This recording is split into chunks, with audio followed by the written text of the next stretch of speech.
Hello friend, তো দেখো একটু আগে খুব বৃষ্টি হয়েছে আর আবার মেঘ করেছে, মনে হচ্ছে আবার বৃষ্টি আসবে। তো বর্ষার দিনে কোথাও তো বেরোনো যায় না।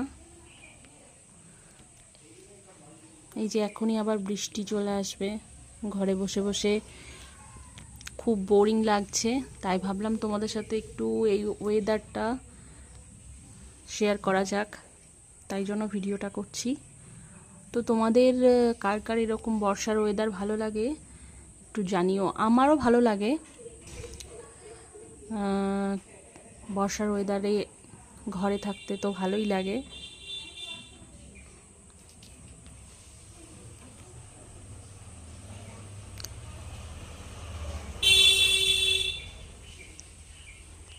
তো দেখো আবার বৃষ্টি শুরু হয়েছে, এক দু ফোঁটা করে মেঘলা হয়ে রয়েছে।